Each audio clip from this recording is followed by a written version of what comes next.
glad you ventured out in the rain. We had 103 people sign up for this, so I'm wondering where the other 20 or so people are. So, where to begin? And how to do it in an hour? And where to end? This was, I do a series, and I've got 36 artists now in my series. And every once in a while I pop in a new one because I read some things that are a little intriguing and I think, that would be great. Every time I hear about Salvador Dali, I go, no, I can't say that, and no, I don't want to know that, and it goes on. So this took me I think it's been about 6 years putting it together, sorting it out. How do I approach it? There's so much information. Kind of like Picasso. When I finally figured out that hook, which was the women in his life, then I knew it was good. So let's get started here. As in Salvador Dali's life, it's a little disjointed, and there's nothing streamlined about it where we go from beginning to end, so I decided to approach it that way. So when people hear Salvador Dali's name nowadays, they think, artist. But he wasn't just an artist, and that's not what made him become a household name like it is today. He was considered one of the most famous men of the 20th century for more than a few reasons. Obviously, his art is iconic, but it was his extremely odd personality that really made him so famous. In his long career, he successfully accomplished achievements in sculpture, in printmaking, in fashion, advertising, writing, and film.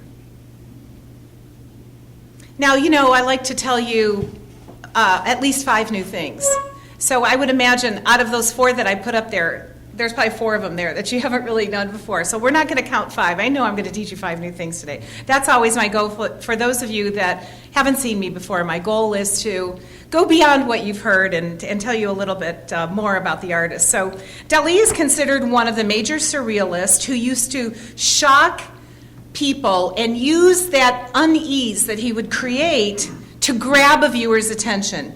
And what it is exactly about this mustachioed Spaniard that still captivates the imagination is the fact that nobody can really pinpoint who he is. From this strange life to his even stranger canvases, there's a few things that you probably don't know about Salvador Dali. So I'm going to start with those things that you probably don't know. He believed that, number 1, he was the reincarnation of his dead brother. The most unusual fact about him is that before he was born, his mother had given birth to another child. Who was the other artist that also did that, gave birth to that child and then had the replacement child? Vincent van Gogh. And that child that was born to Salvador Dali's mother was stillborn. And so when Salvador Dali was born, he was also called Salvador, like the first stillborn child. And unfortunately, this child only lived for a few months rather than being stillborn. Vincent van Gogh's brother was stillborn, but Salvador Dali's brother did live for a few months, about 9 months to be exact. And then the second Salvador Dali was born. And because he resembled the first one who had just recently died before his mother got pregnant, and almost exactly 9 months later to the day that he had died, his parents actually believed that he was the reincarnation of their dead son. So when Dali was 5, he was taken to the first Salvador Dali's grave and told that he was the reincarnation of the dead brother, and grew up with this running through his mind constantly. So he believed it to be true because that's what his parents told him. He also had this bad boy past. And like many well-known artists, he had this kind of mischievous way about him. In 1923, he was actually suspended from the academy that he went to. He was then arrested briefly for a theft, imprisoned. When he went back to school, he was expelled completely before his final exams, and I'll tell you about that later. As a result, he was disinherited by his father, and he was told that he should never step foot in their hometown again because of this little bit of trouble that he had got into. How about the fact that Salvador Dali was on What's My Line? He loved himself, incidentally, and he would say, each morning when I awake, I experience again a supreme pleasure of being Salvador Dali. Sounds a little like bragging. Well, he had these narcissistic qualities, and he also had this chaotic life. So when he was on What's My Line, he answered yes to every question that was given. Is he an athlete? Yes. Is he a writer? Yes. Is he a comic? Yes. And a variety of different things. At the end, they couldn't possibly guess him, except they said that he had a famous mustache. He also had an obsession with Hitler. During the rise of the Nazis, most surrealists were very loudly anti-fascists against Hitler. And Dali, on the other hand, started to paint him, and those pieces of art also included Hitler in the name, like the Enigma of Hitler. And he would say to people, I often dream of Hitler as my lover and as a woman. And that the Nazi dictator kind of turned him on. He would tell the other people in the surrealist group that he was in. Not necessarily because it was true, because we don't know how much of what Salvador Dali said was true, but it was to get a bit of a reaction from this group. And so he was considered to be a Nazi sympathizer. He was also known for being a bit of a con man, and there are accounts of him pricing a painting really high, and to justify the enormous price of the painting, he would tell the customer who was getting ready to buy it that the paint was mixed with the venom of 1,000,000 wasps and a little bit of his own blood. Kind of like someone else we know. Do you know someone else that used to mix their own blood to make the value of their paintings, which were really prints? Thomas Kincaid always said that he mixed a little blood in with his canvases. You know, his canvases were mostly copies and prints, but artists would highlight these canvases with supposedly bits of paint that had little pieces of little amounts of blood in it. But apparently this wasn't really true with Salvador Dali. I love this about him, and this is something I did not know when I first learned about it. He had a very smart way of avoiding restaurant bills. Apparently, he would invite a large group of friends to expensive lunches, and when it came time to pay, he would write the check for the full amount, but then put his signature on the bottom and on the back of the check. And he would casually doodle a little something on the back of the check that knowing that nobody in their right mind would cash that check with Salvador Dali's signature on it. So honestly, his signature was probably worth more than the check itself for the restaurant, but that's how he got out of paying for food. So it was kind of a win-win for both parties. He also had a very unusual marriage. In August of 1929, he met and fell in love with the love of his life, Russian-born Gala. But unfortunately for Dali, Gala was already married to the French surrealist poet Paul Eluard, even though she was too much of a woman to even be dedicated to him. She had a string of lovers while she was with Paul as well, including a relationship that she carried on, kind of a three-way marriage with Paul Eluard and the German surrealist Max Ernst. And that's when Dali meets her, when she's in this three-way marriage. So, fortunately for Salvador Dali, that didn't stop him, because obviously it was an open marriage. So Dali said, I had a shot. And so the naive Dali, who had never had a relationship with a woman before, fell madly in love with her when he invited his friend, Eluard, who was a very close friend of his, and Gala to Spain in the summer of 1929. And he writes in his book, The Secret Life of Salvador Dali, that she was destined to be my gradiva, the one who moves me forward, my victory and my life. And he writes that on the day that he meets her. So after divorcing Eluard, although they stayed married for a year while she was still with Salvador Dali, and apparently after she was with Dali, she continued a sexual relationship with Max Ernst and Elward. They did get married in 1934. It wasn't exactly a traditional marriage, as you can imagine, but what would you expect from the way that this started? They both actually continued seeing other people, Dali with other women and her with other men. But apparently, it was a very happy relationship. And the partnership was so important to Dali that he would very often sign his art with both of their names. He felt that she was so important to his art. So she became Dali's muse, business manager, and her financial shrewdness helped him in the fact that he wanted this extravagant lifestyle, and of course she wanted that as well.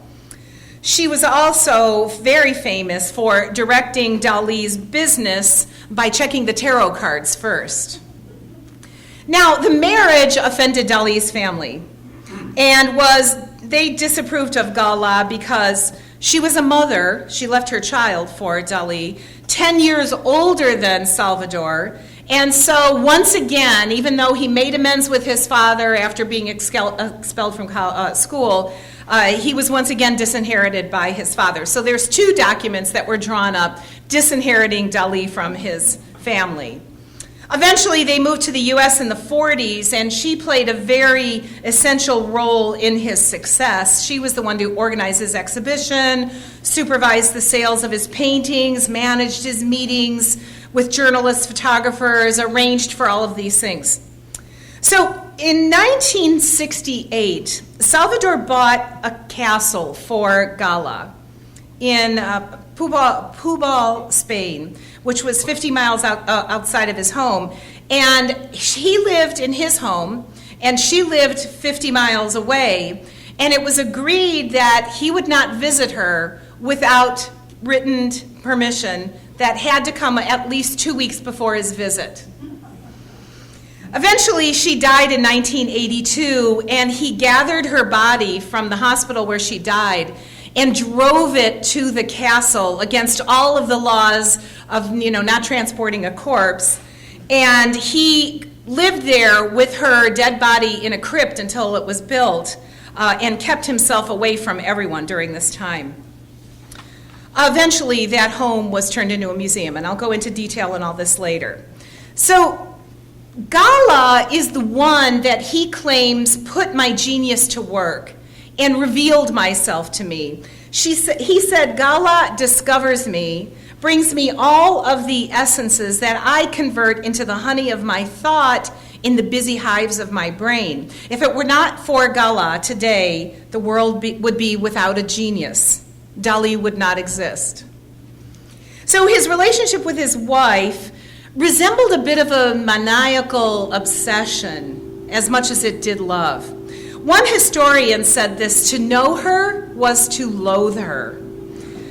He said she was one of the nastiest wives that a major modern artist had ever saddled themselves with. And others were less kind. She was a former school teacher, and she became his muse throughout his life until his death. Now, in the later years, Gala pressured Dali to maximize his income at the expense of artistic integrity, and he unleashed a flood of work whose sale was mostly about his signature. Not necessarily the art, but the fact that he had become famous and his signature was valuable. And she needed the cash to maintain her string of lovers. She had an enormous sex drive, and which was undiminished by age. She even had an affair when she was in her 80s. So Dali and Gala were together until her death, despite her frequent extramarital affairs. She continued to entertain her lovers in her castle, like I said, well into her 80s. One of them, a very famous affair that she had, was Jeff Fenholt. And he was the star of the musical Jesus Christ Superstar. And he had a recording studio at her castle. They had a very close relationship. Now, Dali was devastated when she died and lingered miserably for another 6 months, being exploited by all of these hanger-oners, women who wanted him, who kind of looked like Florence Nightingale compared to Gala. So when he went to New York, when he arrived in New York for the second time, which was in 1934, he wore a life jacket the entire journey because he was scared of traveling. And he attached all of his canvases to his jacket because he was always afraid that people would steal his artwork. Also, he brought with him a 2-meter-long loaf of bread for the paparazzi. One of his major contributions to the Surrealist movement was what he called paranoiac critical method, where he went into a trance, like a hallucination, and it was a mental exercise that he used to access his subconscious and to enhance his creative endeavors. And he would use this method of self-hypnosis into hallucination to create a reality from his dreams and his subconscious thoughts. And he would mentally change the reality into what he wanted it to be, not necessarily what it was, but what he believed was in his dreamlike state. And this dreamlike state on the canvas actually became his way of life. His art doesn't only appear in galleries and museums, he also did plenty of commercial work, so he wasn't above commercialism. And he created ads for De Beers Diamonds, S.C. Johnson and Company, The Gap, and Datsun station wagons. The Gap actually figured a tagline, Salvador Dali wore khakis. So between 1938 and 1971, he created covers for Vogue magazine, several of them, and a cover for Town and Country magazine as well. He was also a spokesman for Alka-Seltzer. Does anybody remember that ad? I seem to remember that ad for some reason. Now, Gala was encouraged, Salvador Dali was encouraged by Gala into this intense sexuality. So they would host weekly orgies. They had this open marriage, and Cher, incidentally, was one of the very famous people that was invited to his house, and she's got a pretty nice story that you're going to have to look up on your own, along with her husband, Sonny, about these orgies that she would go to at Salvador Dali's home. Francis Ford Coppola also was one of the people that frequented the orgies. What's even more interesting is that Salvador never participated, only his wife and his guests. He just observed. So the depths of his sexual ambiguity was matched by the intensity of his wife's sexual ambition. So the other thing that you probably don't know about Salvador Dali was he was a bit of a sadist. Sometimes his behavior went straight into crazy, kind of crazy rock star territory. He was doing the Ozzy Osbourne before Ozzy even was born, biting off the heads of animals, bats, for example. As a child, he took in a wounded bat that he found and made a resting spot for it in the family home, which sounds sweet, right? Except that the next day, he found that the bat had been devoured by a mass of ants. Rather than being distraught, he picked up the bat and bit into it so that the ants would crawl all over him, down his throat. Apparently, that was kind of the thing that he liked to do. So in his artwork, there's a lot of ants represented. You probably don't notice, but you're going to notice now when you go home and Google his work. He found this experience very pleasurable, so the ants would appear in his artwork very often later. As a child, he once pushed a friend off a bridge, and he admitted on several occasions that he had this kind of sadomasochist tendency. He loved to throw himself down the stairs, explaining that the pain was insignificant, but the pleasure was immense. Dali had a lot of famous friends. He hung around with Elvis Presley, John Lennon, David Bowie, Pablo Picasso, even Sigmund Freud. But probably his weirdest acquaintance was with the rock legend Alice Cooper. He became fascinated by Dali, and apparently his stage shows were a reflection of the thoughts and the antics and the conversations that he would have with Salvador Dali. Salvador Dali eventually gave him a plaster sculpture of his own brain, of Dali's brain, so that Alice Cooper would have it with him at all time, crowned by a chocolate eclair, with, of course, ants running out of the middle of it. He always had Cooper modeling for him, and Cooper, in this one photograph here, modeled for him with a diamond tiara that was worth $2 million. So he had armed guards all around him while Dali took these photographs. He also created an amazing revolving hologram, which is one of the first holograms that were created with lasers of Alice Cooper. And again, you could look at that up online and see the whole three-dimensional look of it. He also created a Venus de Milo statuette that the first time Alice Cooper bit into anything, it was this statuette.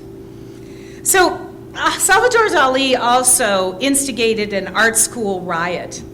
And his precocious talents gained him attention in several different institutions that he was involved in, but he always was brought into these schools because of his amazing talent. He attended art school at a very young age. He had his first public exhibition at 14, and he was already in art school at that point for 4 years. So when he was 10, he was considered to be a prodigy and a genius in terms of art. But he made more of a name for himself when he was young because of his eccentricity. At the art school in Madrid, he would dress bizarrely, he would wear outrageously large sideburns, mimicking the style of the 19th century atheists that he was very interested in. He also became politically active, although it's questionable how much of that was really true beliefs or how much of it was just to kind of get some attention.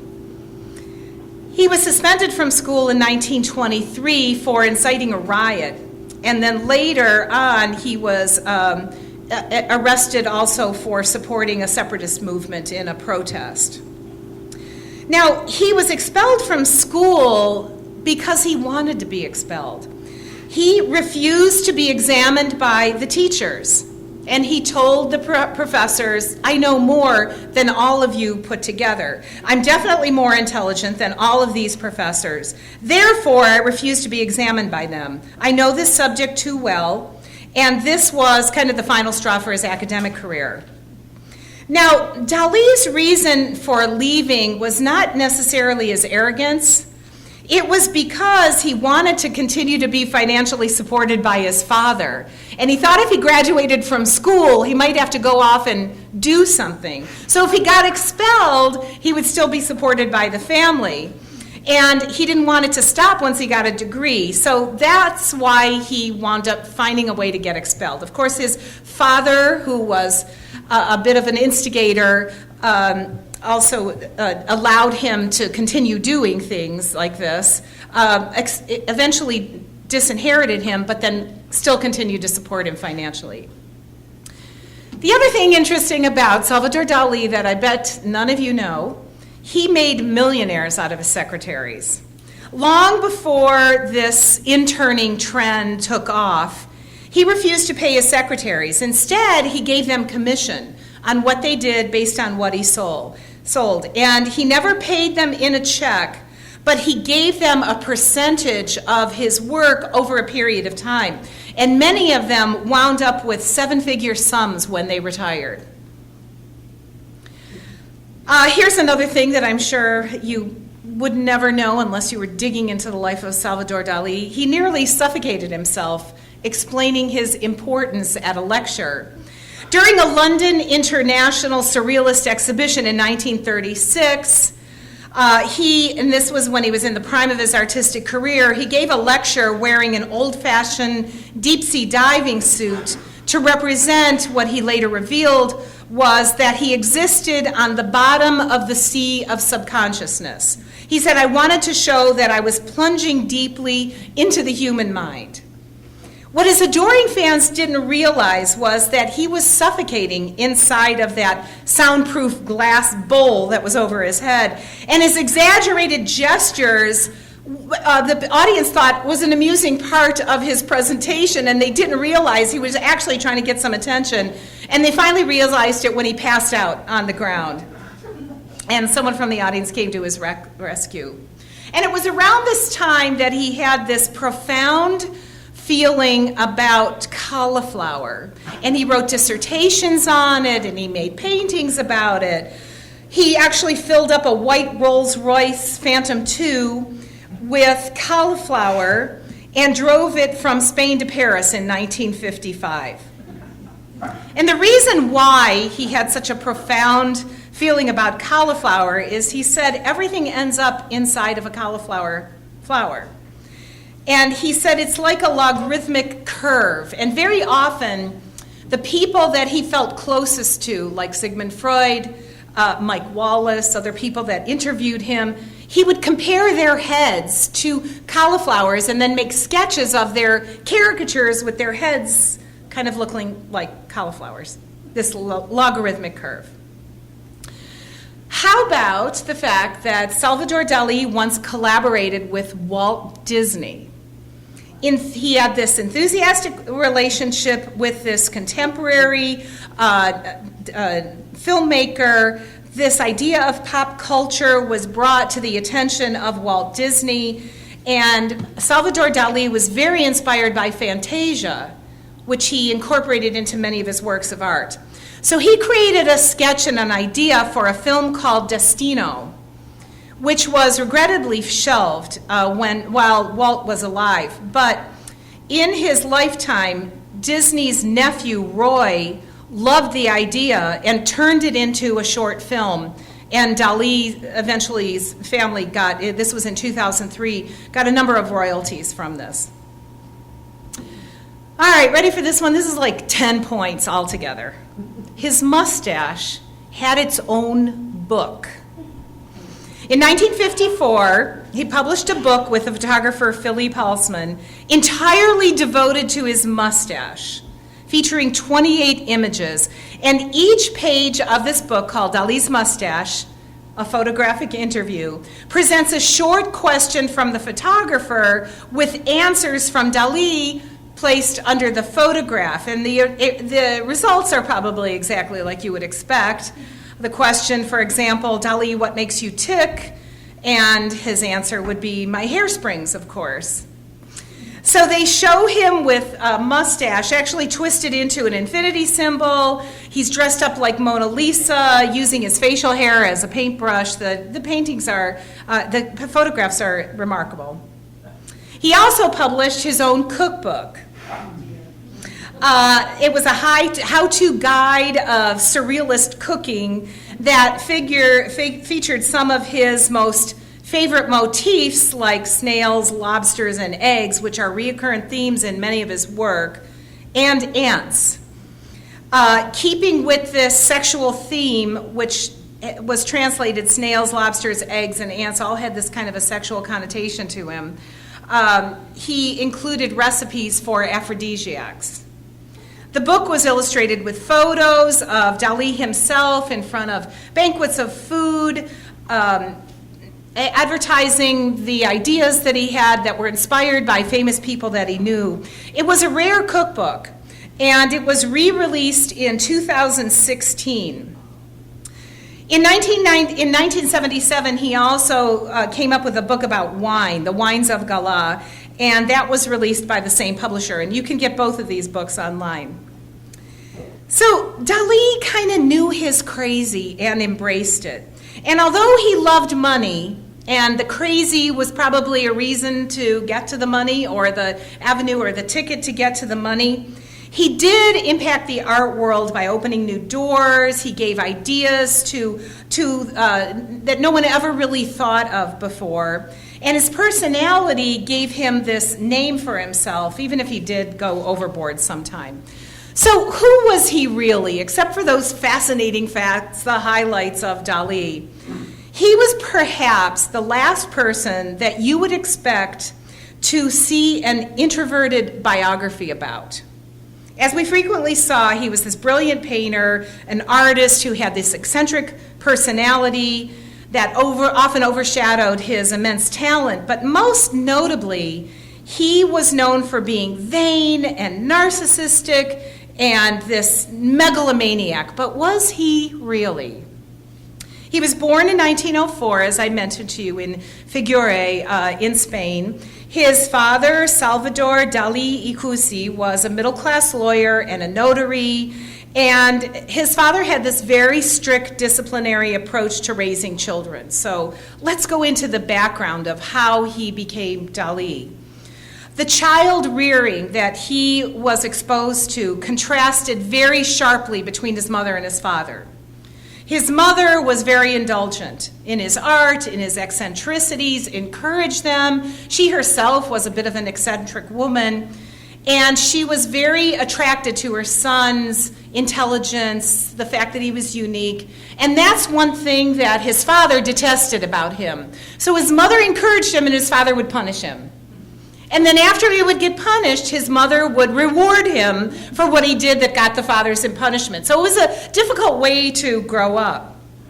He was very precocious, extremely intelligent. He was prone to fits of anger because of the struggle that he lived in. He was very difficult in his childhood with his schoolmates. And consequently, he had more cruelty placed on him through his schoolmates because he couldn't express himself and found the aggression through the kids of his own age something that he could manage as opposed to feeling the aggression towards his father. So as a result, he was kind of a bully in school, but also got bullied himself. Now, the elder Salvador would not tolerate his son's outbursts or eccentricities, and he punished him severely. He would tie him up, he would keep him in closets, he would put him under beds, he would do things that we don't necessarily do to children. And then when he would finally be released from this, his mother would say, "It's okay," and reward him for that behavior. So it was kind of confusing. He wanted his mother's love, he continued doing things that irritated his father, got the punishment only to get the love from his mother. That's my psychological analysis now. Many psychologists study this upbringing of Salvador Dali that brings to light some of the things that he did in his life. So the relationship deteriorated when he was very young, and there was a lot of competition for his mother's love between his father and him. His father didn't like the fact that Filipa would reinforce this and then punish Dali for it. So at the age of 17, his mother dies of breast cancer. He's deeply affected by this loss because that was the only thing that he could hang on to in his family. And so he had this constant dwell on mortality, which influenced his art throughout his life. He felt that the only way he could get close to his mother was to recognize that she was dead, and therefore only part of his dreams. And so it was the only way that he could have a relationship with her. Incidentally, his father eventually married his mother's sister about 2 weeks after his mother passed away. So at an early age, he was producing very sophisticated drawings. And for example, this one on the left, he created when he was 6 years old. The one on the right was done when he was 15.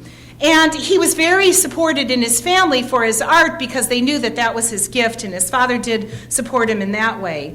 So upon recognizing this immense talent that he had, Dali's father sent him to drawing school in Spain in 1916. He wasn't a serious student. He was only 12 years old at the time. He daydreamed in class. He was eccentric. He wore odd clothing and long hair. He just couldn't fit in. And he discovered this idea of painting as a way to express himself. His father eventually organized an exhibition of some of his charcoal drawings in his family home, and hundreds of people came to see his work because he was a bit of a prodigy, and it was very unusual for a child that young to have that kind of a talent. By 1919, he had his first public exhibition at the Municipal Theater in his hometown. He eventually moved to Madrid and studied at the Academy del San Fernando. And according to his most formidable biographer, who wrote a book called The Shameful Life of Salvador Dali, he was described by his fellow students as morbidly shy and literally sick with being timid. Not only was he terrified of people, But he was always afraid that he would blush. He had this symptom where his cheeks would turn red immediately, and that had a profound effect on him, so he would constantly hide. He also had a sexual identity confusion because it was thought when he was young that he was attracted to men and women, which resulted in a love affair with a poet by the name of Federico Garcia Lorca. He felt a great deal of love for him, but this man was a bit of a masochist, and he demonstrated a great deal of power over Dali when he was young. So Dali felt a great sexual inadequacy, which resulted in lifelong celibacy for Salvador Dali.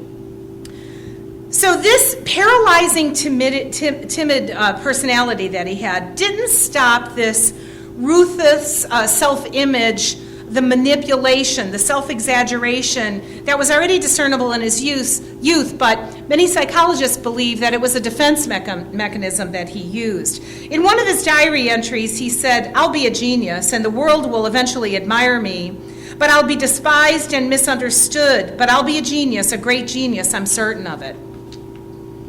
So while he was in school, he started exploring a number of forms of art that imitated the work of Raphael, Bronzino, Diego Velázquez. Incidentally, he modeled his mustache after this artist that he admired, this signature curled mustache.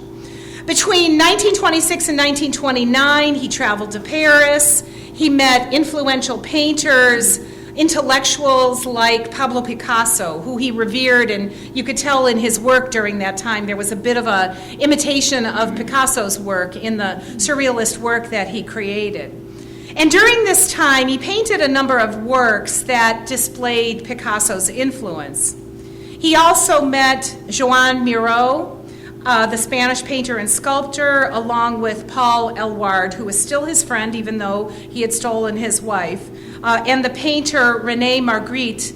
And they're the ones, this group of artists, that introduced Dali to surrealism. Now, by this time, he was moving away from the styles of Impressionism. He had moved through Futurism into Cubism, and he became associated with this idea of surrealism in three different themes, if you could break his work down: the man's universe and the sensations of the universe, sexual symbolism, and ideographic imagery. All of these experiments led to his first real surrealistic period, which was in 1929.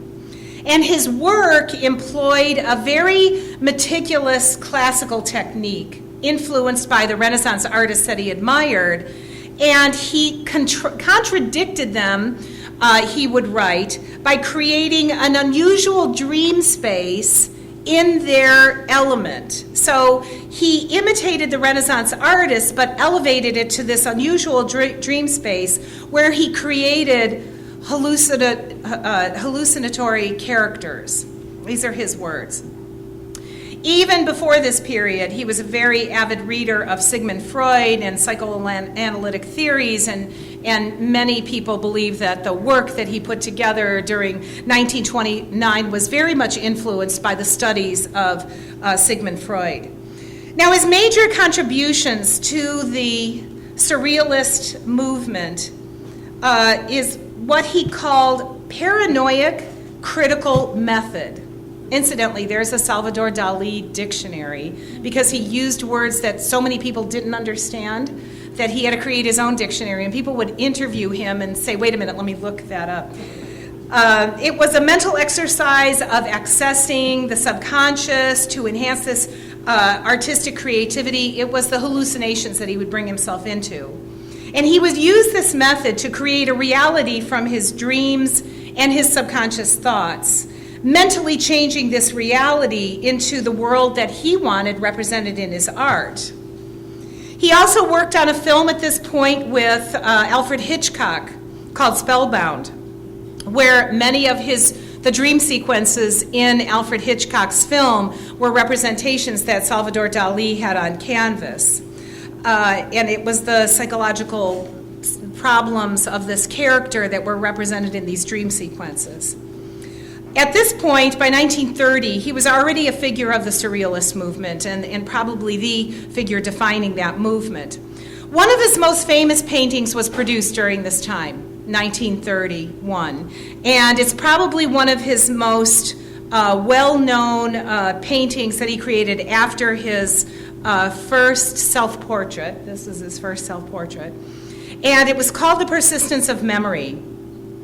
The painting is sometimes called Soft Watches, but there's also a Soft Watches that's kind of a takeaway by another artist of this painting. The Persistence of Memory is the one that was done by Dali.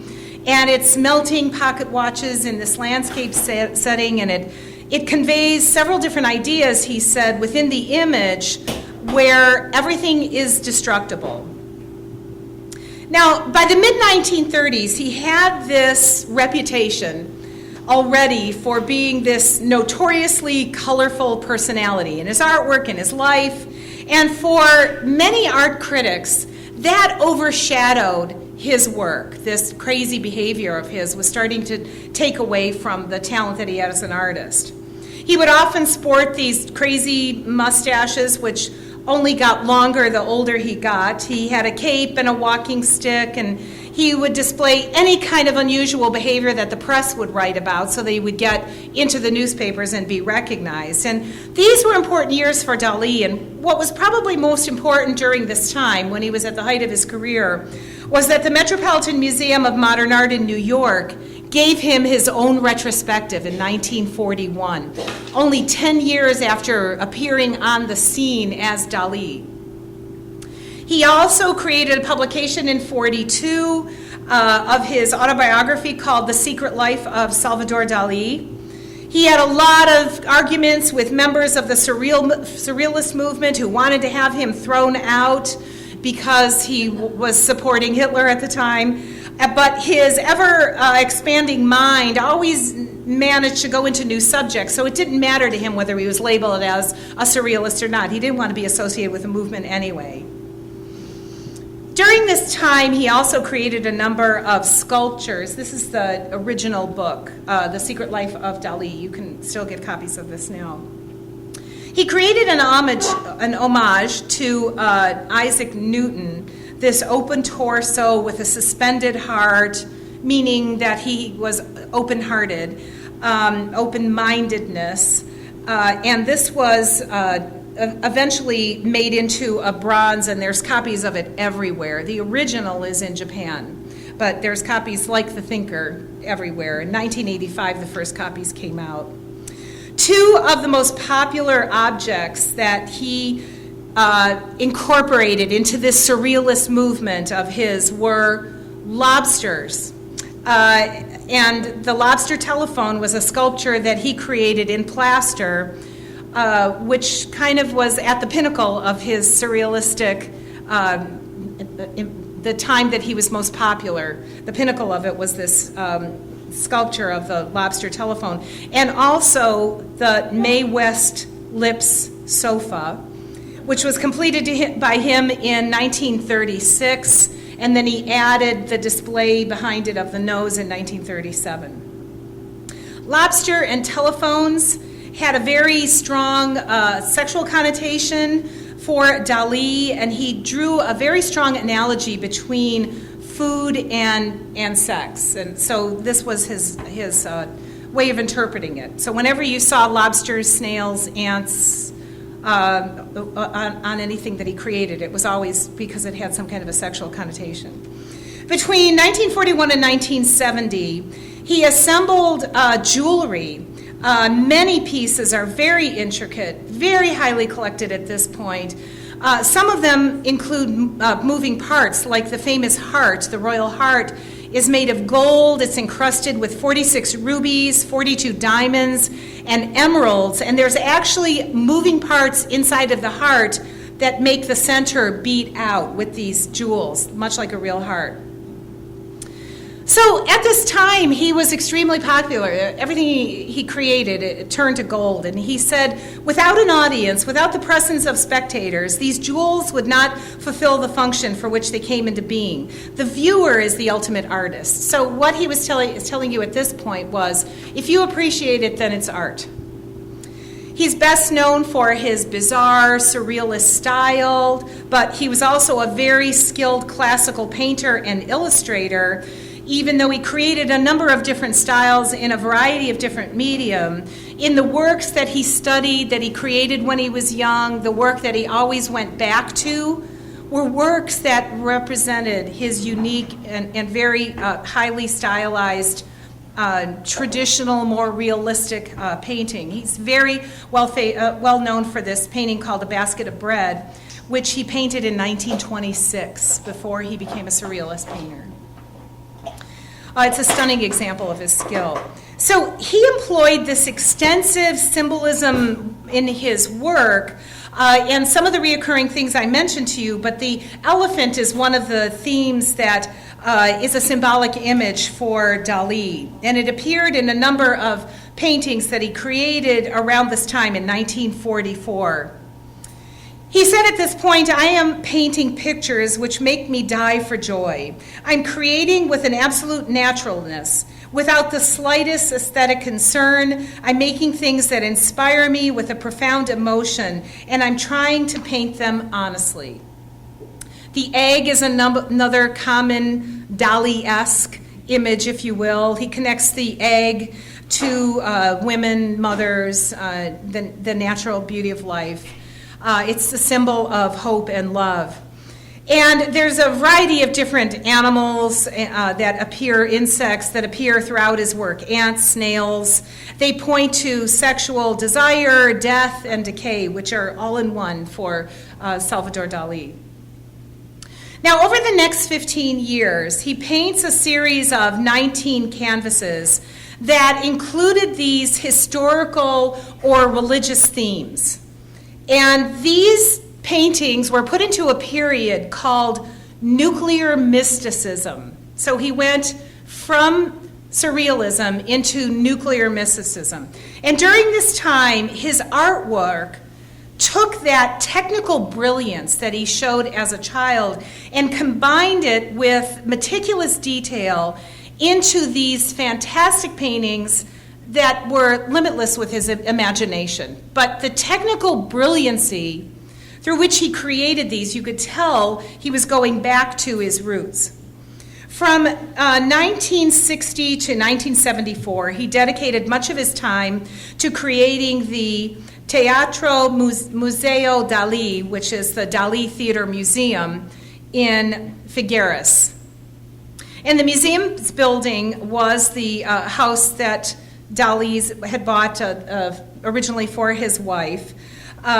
He had his first public exhibition at the age of 14 in the building that was next to this castle.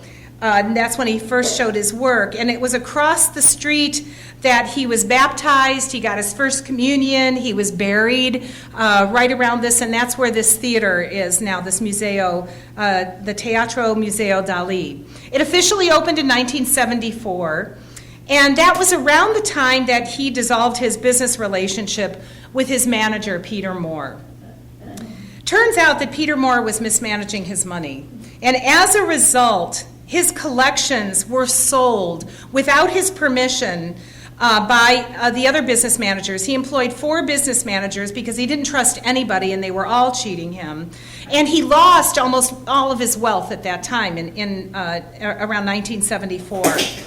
So his collections were sold without his permission, and eventually an American collector by the name of A. Reynolds Morse and his wife Eleanor had bought a lot of these paintings, and they set up the first Dali Museum here in Beechwood, Ohio. Does anybody know the first museum was there in Beechwood? I mean, many of you.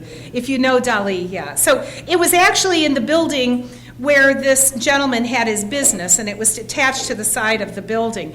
And it was because he lost all of his money and his work was being shown everywhere without his permission, that the Morse family, Reynolds Morse and his wife, wanted to protect him in some way. So they really were the ones who secured all of the paintings that they could, buying them up from people who had no permission to have them, and it helped boost the artist's finances. Very often he was in Cleveland. As a matter of fact, one of our family members had a hotel and a restaurant, and they would call us and say, he's here. And my dad would go out and have dinner, with Salvador Dali. It was kind of interesting. So there was also a museum that they started, this family, the Morse family, in St. Petersburg, Florida. There's another Dali museum there. So let's take a look at his final years. This is the Morses. They opened their collection to the public. In 1980, he was forced to retire from painting because of a motor disorder that he had that caused a permanent trembling and weakness in his hands, and nobody knew really what caused it. I'll tell you about that later. He was no longer able to hold a paintbrush. He lost his ability to express himself, which is what he knew best, was painting. And more tragedy hit when the beloved wife of Salvador Dali, Gala, dies suddenly after he's afflicted with this symptom. So these two events, losing his motor skills, trembling, and losing his wife, sent him into this deep depression. And he moves back to Pablo, and in the castle that he had purchased and remodeled for Gala, and he was hiding from the public with her corpse in a tomb that he had her encased in. A very mysterious fire happened in 1984, and he was severely burned. And due to his injuries, he was confined to a wheelchair at this point.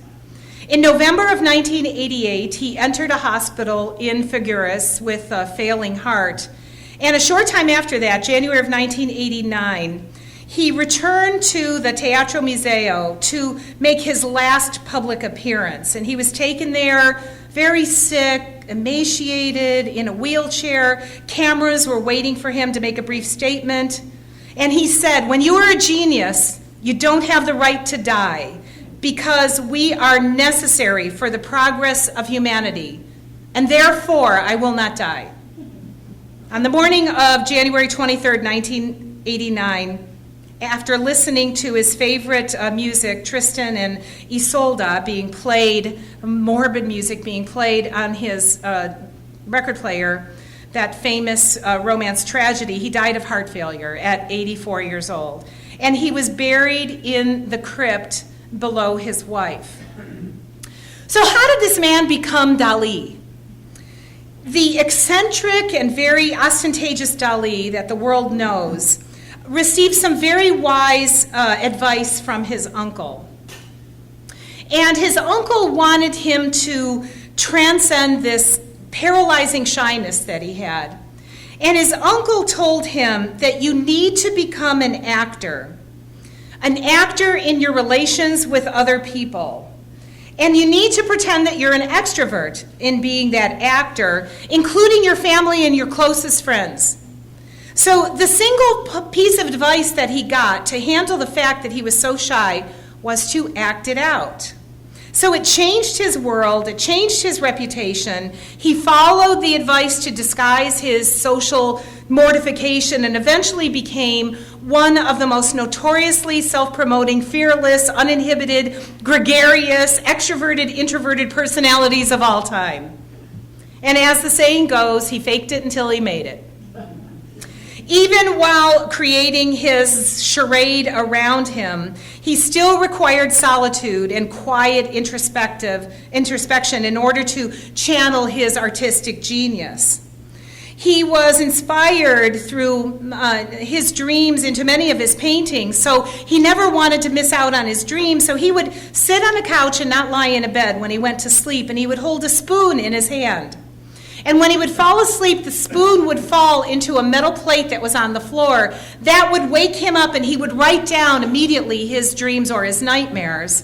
And that would help him to develop his rich imagination, which flooded most of his amazing visual images.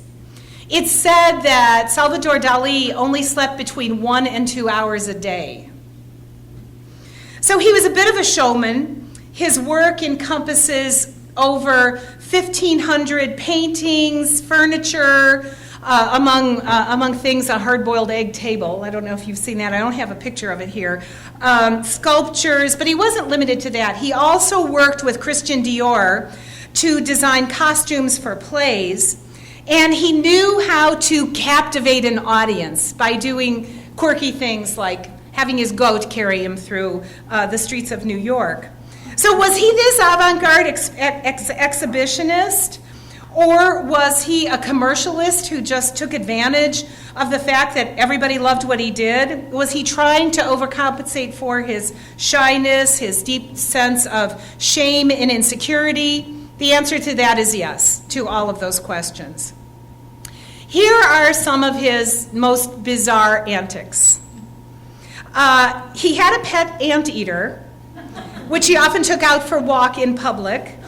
He was once approached by the leader of an anarchist faction who asked him if he would be willing to give a speech at their next meeting. Not only did he bring the anteater, but he arranged for a giant loaf of bread to be tied to his head, and he gave the lecture as though nothing was going on. There wasn't a loaf of bread sitting on top of his head with the anteater sitting next to him. It's said that Dali and Gala once attended a costume party dressed as the Lindbergh baby and the kidnapper. One night he sat in a bar at the Ritz-Carlton in Madrid, and he made cocktails out of his own blood, and everybody drank them. He also created his own cologne, his very own, although the ingredients were boiled water, fish glue, goat manure, and oil, aspic oil. And this concoction actually had to gelatinize before you would rub it all over your whole body, leave it on for about a half an hour, and then rinse it off. It created a foul scent, and he said he wanted to create a cologne that smelled like a ram that walked by his house every morning, because that's who he really was. He also would paint his entire body blue at times. His health began to deteriorate in 1980 when he and Gala drank a mixture of their own prescription medicine mixed with each other's blood. And that's when these fits started. He started trembling, losing his motor skills, and she started getting very sick. Now, many people believe that Gala actually poisoned him because she knew that she was approaching the end of her life. She was 10 years older than he was and didn't want him living without her. So there's still speculation as to what was in that potion. And she actually took pictures of the potion that she gave him. So she did suddenly die shortly after that in 1980. And he then began to lose his will to live. He tried to commit suicide twice. Once through dehydration. He said it was his method of entering into a suspended state of animation like animals do. Another was in 1984 when the suspicious fire started in his hotel room. Nobody knew how it started. He was the only one in there, and he was burnt from the waist down. He could no longer use his legs because he was so severely burned. And then there was the paternity case. June 26, 2017, a judge in a Madrid court ordered that his body be exhumed to settle this paternity case that was going on for 10 years. The 61-year-old Spanish woman named Maria Pilar claimed that her mother had an affair with the celibate artist while she was working as a maid for his neighbors in the town near where he lived. And she had been attempting to prove Dali was her father for more than a decade. So the judge finally said the end of this, and he ordered that the artist's body be exhumed because there was no other biological or personal remains that they can prove that he wasn't the father, but they needed to compare something to Martinez's DNA. So As if the visual of this body being exhumed isn't nightmarish enough, the assistant prosecutor disturbingly points out that the artist's mummified remains were so well conserved that even his mustache had survived the passing of time, and it remained in its classic shape of 10 past 10, 10 till 10 after, referring to the way he always wanted his mustache to be pointing. So the Gala Salvador Dali Foundation, which managed Dali's estate, appealed a ruling. They didn't want him exhumed, but they went ahead with it because there was evidence to justify that this had to be done. There was a lot of money at stake here, and also the head of this foundation speculated that he would have loved this being exhumed, and it probably would have been the highlight of his death. It's a totally surrealist event, is what he said. He'd be thrilled, I'm quite sure, by the whole business. So in September of 2017, the results of the DNA proved that he was not the father. So from his disruptive youth, his genius, his pretentiousness, this is how he described himself: whorish, old, putrid, repulsive fanatic. That's how he called himself. He was this shameless self-promoter, but one of the most interesting showmen in history. When you dig beyond the crazy escapades and the outlandish facade to expose this very personal and vulnerable side of Dali, this controversial performer, you're left with this angry reply that he would give most of the people who asked him who he was and why he was. He said, "I myself am surrealism." Throughout his life, he sculpted and painted and designed his greatest works of art for the joy and shock of everyone else, including himself. Every morning, he would say, "Upon awakening, I experience a supreme pleasure, that of being Salvador Dali, and I ask myself, wonderstruck, what prodigious thing will he do today, this Salvador Dali?" Modesty is, it's safe to say, that wasn't a trait that troubled Dali. He was a self-professed, inimitable genius of modernist art, and he continues to be commemorated today. So nobody really knows how to create a personality cult like Dali did. Every aspect of this eccentricity was carefully cultivated. He had notes upon notes upon notes about what he was doing. He didn't do this haphazardly. He planned it, he wanted the outcome, and he got the results. And as he got the results, he would put a check next to that statement. Cauliflower in Rolls-Royce, check. Even that waxed mustache, he did that to deliberately provoke people to talk about him. He was a master of self-propaganda. He was eccentric, dramatic, iconic, and he is probably one of the earliest examples of transforming himself into a brand. From his deliberate publicity stunts, once he delivered a lecture in a wetsuit for no reason, but had to make sure he was rinsed down every once in a while so that the wetsuit was always wet. He was one of the first artists to manipulate the media in his work for his own publicity. And he loved to force you to take a look more closely at his paintings. You see the illusion in this one, right? The two guitar players, the Mexicans in the face here. So he illustrates his passion for forcing you to analyze his work when he creates these hallucinogenic paintings. This one is very famous, called the hallucinogenic Toreador. And his wife actually did not like Toreadors, and she's up in the corner there looking down on it in disgust because she condemns it. She hated the fact that he was creating this, so he just kind of put a little reminder of her up there. And the statue is of Venus de Milo, and it's seen 28 different times in the painting, which is intentional. It's not a mistake. But in order to see the face of the Toreador, you have to look past that illustration of the statue. Do you see the face of the Toreador in it? So The face is in the second Venus de Milo, and on closer inspection of the breasts of the statue, that's the nose of the bullfighter. And the dresses make up the red scarf, the white skirt, tied with a green necktie. When the painting was first exhibited in New York City, it was accompanied by an illustrated label, "How to See the Toreador." Explicit instructions on the hidden image in this painting. And how about this one? There's Abraham Lincoln is hidden in this image. You have to step back from it and kind of look at it, blend your eyes together. Yes. By the way, that painting is Yes, it is. You have to go back like 30 feet in order to really see that coming up, without computer manipulation like they do today.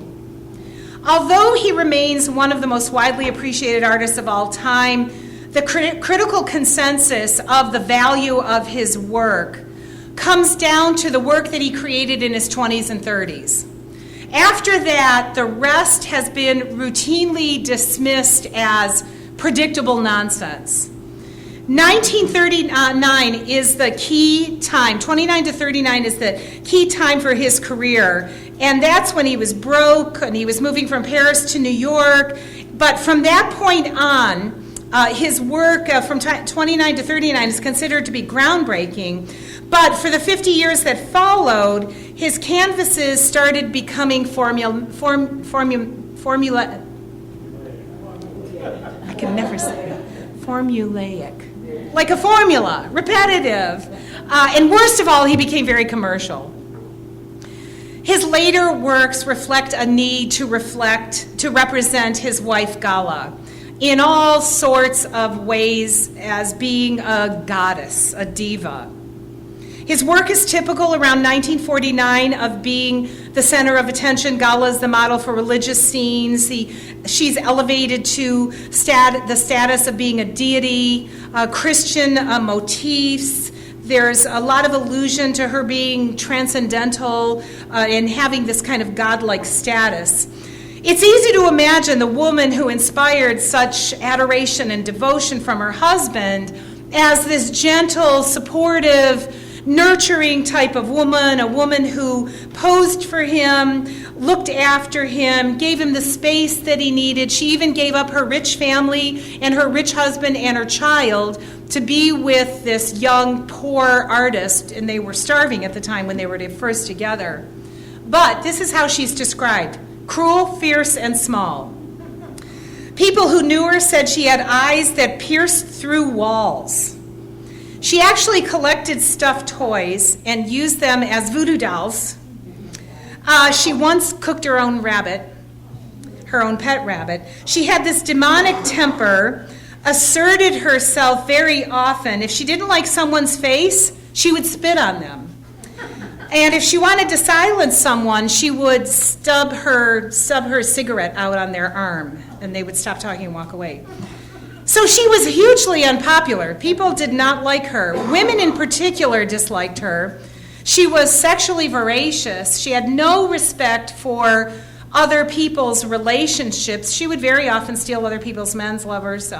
One historian said that she had the libido of an electric eel.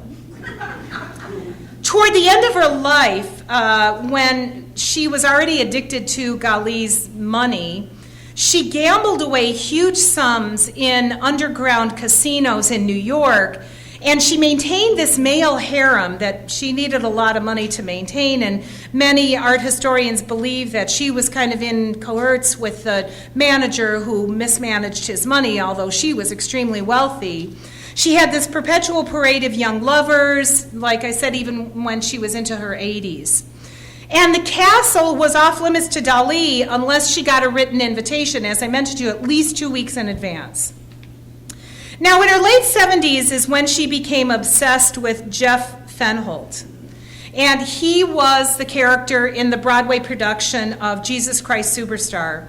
This is a photograph that she took of him, and this photograph was hanging in their bedroom that she shared with Jeff. There was a separate room in her castle that she had with Jeff. And during their affair, she gifted him several of Dali's canvases, bought him a house in Long Island valued at $1.25 million. And Dali didn't know about this until he had seen his work go up for auction at Christie's, and it was owned by Jeff Fenholt, and he got millions from this work that Dali thought was missing and that had been stolen from his home. So she was eager to keep the money coming in when her husband could no longer paint. So she would force him to sign blank canvases, and she would commission forgers to complete the paintings, selling them as original Dalis. Consequently, many dealers are very suspicious of any artwork that was created from the mid-60s on, because they're probably forgeries. Toward the very end, when she was almost certainly senile, she was medicating herself and her husband with these concoctions of unidentified drugs, and the doctors believe it was definitely the cause of his nervous disorder that brought something that resembled Parkinson's disease and terminated Dali's career. She eventually abandoned her own child to take care of Dali. When she walked out of the house, she never had anything to do with her again. It was Gala who peddled his canvases from gallery to gallery, who convinced wealthy art patrons to subsidize the lease on their homes. In the wake of Europe's bankruptcy at the end of World War I, she conjured up a scheme to get wealthy Americans to play games with his work and have a kind of a guessing game, and whoever won would win a painting of Dali, but she amassed a considerable amount of money doing that. So in the end, she profited from this ferocious championing of Dali, and she is blamed for his corruption into commercialism. She was judged for being promiscuous, aggressive, single-minded, ambitious, which sometimes we celebrate men who are like that, and she was negatively, those were negative connotations for her, but she was a very aggressive, nasty woman. But she is, for the most part, not remembered at all. Most people don't know very much about Gala, but the great artist Dali might never have been had it not for the imagination that she encouraged. He would say that he could not create without her, and he was swept away by her, and he always used her as his shield. He honored the co-authorship of his life. In his early 30s and on, he began to sign his canvases with both of their names, even though she didn't so much as even lift a brush. He said, "It is with your blood, Gala, that I paint my pictures." So he treated his life like a work of art, and this eccentric Spanish artist possessed an extremely flamboyant and egotistical personality. His erratic behavior, his passion, his life experience always pushed him to the limits. And when people would say that he went beyond and he went to the limits, he would say, "That's where I always want to be."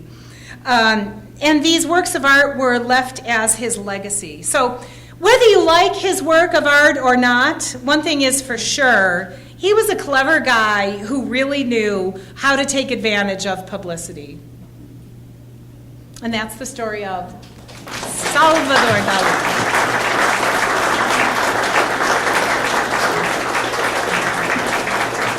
Any questions? Did you learn something new? Good. Even the Dali aficionados, did you learn something new? Okay, good. Well, thank you so much for your time again. I love sharing my passion with you, and I hope to see you when we start another series. Thank you.